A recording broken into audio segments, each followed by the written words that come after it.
Assalamualaikum warahmatullahi wabarakatuh. My name is Nia Rahmadani. I'm from class 5A International Business Administration. This time, I will explain the material about the strategy of public relations. And on this occasion, I will take material from a journal entitled The Implementation of Marketing Public Relations Strategy by the FF Luxury World Store on the Jakarta-based customer. Here, I will discuss about the first is communication, definition of public relations, definition of marketing public relation, marketing public relations strategy, and the last, the implementation of marketing public relations strategy by the FF Luxury World Store on the Jakarta-based customer. The next is definition of communication. Communication is defined as process of transmitting message from the communicator to the communicant by means of media that might trigger certain effects. Then the communication process itself does not stop with the effect. Instead, the communication process extends to other aspects known as feedback. In feedback, the response from the communicant is sent to the communicator in order to identify whether the preliminary message from the communicator is well accepted by the communicant or not. So, menurut Mulyana, pada tahun 2001, komunikasi didefinisikan sebagai proses penyampaian pesan dari komunikator kepada komunikan melalui media yang dapat menimbulkan efek tertentu. Kemudian, proses komunikasi itu sendiri tidak berhenti pada efek itu saja. Sebaliknya, proses komunikasi meluas ke aspek lain yang dikenal sebagai umpan balik. Dalam umpan balik ini, tanggapan dari komunikan dikirimkan kepada komunikator untuk mengetahui apakah pesan pendahuluan dari komunikator diterima dengan baik oleh komunikan atau tidak. Oleh karena itu, komunikasi menjadi penting sejak setiap individu berkomunikasi dari satu ke yang lain. Belum lagi, tujuan membangun komunikasi adalah untuk mengirim pesan ke orang lain dan untuk mendapatkan umpan balik dari komunikator. The next is function of communication. The communication function is defined into four, namely the first is social communication atau komunikasi sosial. Maksudnya adalah komunikasi sebagai fungsi sosial bertujuan untuk membangun konsep diri. Individu yang tidak menjalin komunikasi dengan orang lain mungkin akan tersesat karena tidak mampu membangun dirinya di dalam suatu lingkungan. Yang kedua ada expressive communication atau komunikasi ekspresif, yaitu komunikasi sebagai fungsi ekspresif sebagai alat untuk menyampaikan perasaan yang dimiliki individu. Kehadiran perasaan ini dapat ditantang melalui musik, lukisan, atau tarian. Yang ketiga ialah ritual communication atau komunikasi ritual. Maksudnya, komunikasi sebagai fungsi ritual dilakukan secara kolektif. Suatu komunitas biasanya melakukan berbagai jenis ritual sepanjang tahun dan sepanjang hidup anggota komunitas tersebut. Orang-orang yang membangun komunikasi semacam ini dikenal sebagai antropolog. Yang terakhir ada instrumental communication atau komunikasi instrumental. Komunikasi sebagai fungsi instrumental berfungsi sebagai instrumen untuk mencapai tujuan individu dan tujuan pekerjaan serta tujuan jangka panjang dan jangka pendek. The next is definition of public relation. According to Howard Burnham, public relation is an art that aims to build a better understanding of the public in the hope that the public sense of trust or empowerment of an institution or organization will be higher. Menurut Howard Burnham, hubungan masyarakat adalah seni yang bertujuan untuk membangun pemahaman publik yang lebih baik dengan harapan rasa kepercayaan atau keberdayaan publik terhadap suatu lembaga atau organisasi akan semakin tinggi. Hubungan masyarakat juga dianggap sebagai fungsi dari kepemimpinan dan fungsi manajemen, khususnya dalam pencapaian tujuan perusahaan. Sebuah hubungan masyarakat menjalankan tugasnya melalui komunikasi kepada masing-masing pemangku kepentingan, baik itu pemangku internal maupun pemangku kepentingan eksternal. Pada saat yang sama, petugas hubungan masyarakat menjalankan tugasnya dengan tertib untuk mengembangkan hubungan positif dengan masing-masing pemangku kepentingan, sehingga konsistensi antara tujuan organisasi dan ekspektasi publik dapat tercipta.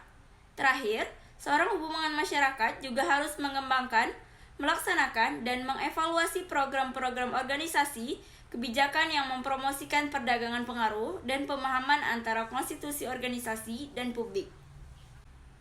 The next is definition of marketing public relation. Ruslan 2007, page 245, state the marketing public relation refers to a combination of program implementation and marketing strategy through public relation work program activities as an effort to expand marketing initiative and achieve customer satisfaction.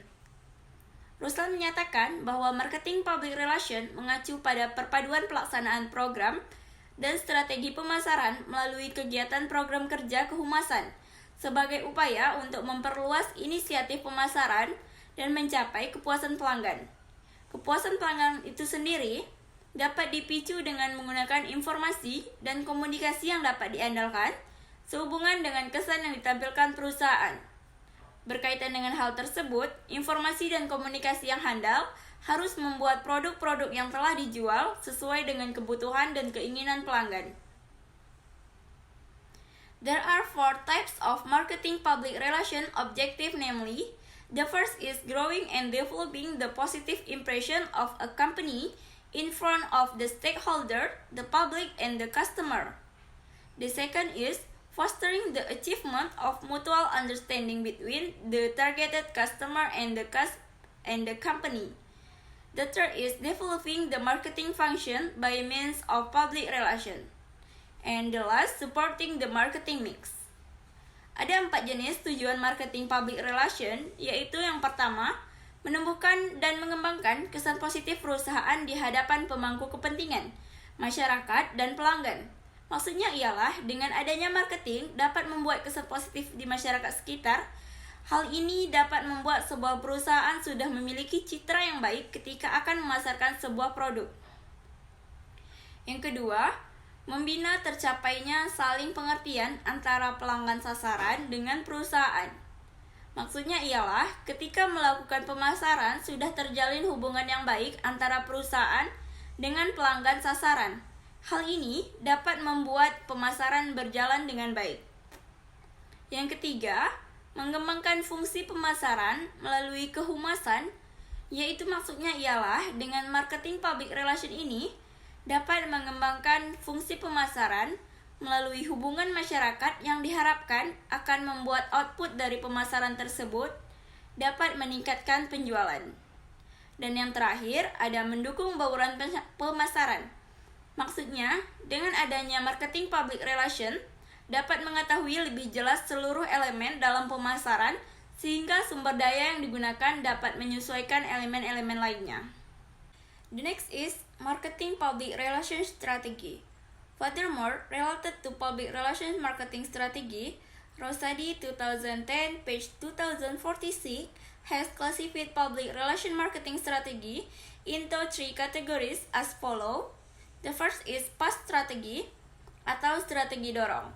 Dalam strategi dorong ini maksudnya ialah hubungan masyarakat memungkinkan stimulasi atau promosi pembelian dan memberikan nilai tambah atau puasan bagi pelanggan yang telah menggunakan atau mengkonsumsi produk suatu perusahaan. Yang kedua ada pull strategi atau strategi tarik. Dalam strategi tarik ini maksudnya adalah hubungan masyarakat memiliki potensi untuk melakukan taktik untuk menarik perhatian pelanggan, potensial melalui semua cara yang dilakukan untuk mencapai tujuan perusahaan dan meningkatkan penjualan produk dan layanan perusahaan. Yang ketiga, ada push strategi. Dalam strategi push, ini diharapkan dengan adanya humas mampu menciptakan citra publik dengan mengadakan berbagai acara dan berpartisipasi dalam kegiatan sosial sebagai bagian dari inisiatif tanggung jawab sosial perusahaan. Dengan kata lain, penggunaan push strategi menunjukkan kepedulian perusahaan terhadap permasalahan yang terjadi di masyarakat sekitar. The next is the implementation of marketing public relations strategy by the FF Luxury Watch Store on the Jakarta based customer. FF Luxury Watch Store menggunakan 3 strategi dalam mengimplementasikan public relations strategy. Yang pertama ada strategi dorong. Dalam pelaksanaannya, FF Luxury World Store melakukan tindakan melobi. Strategi melobi ini dilakukan melalui pendekatan yang mendalam kepada calon konsumen. Melalui pendekatan yang mendalam ini, diharapkan toko dapat memperoleh pemahaman yang lebih mendalam tentang karakteristik pelanggan. Misalnya, toko mampu mengidentifikasi karakteristik pelanggan dengan melihat motivasi pelanggan dalam membeli jam tangan.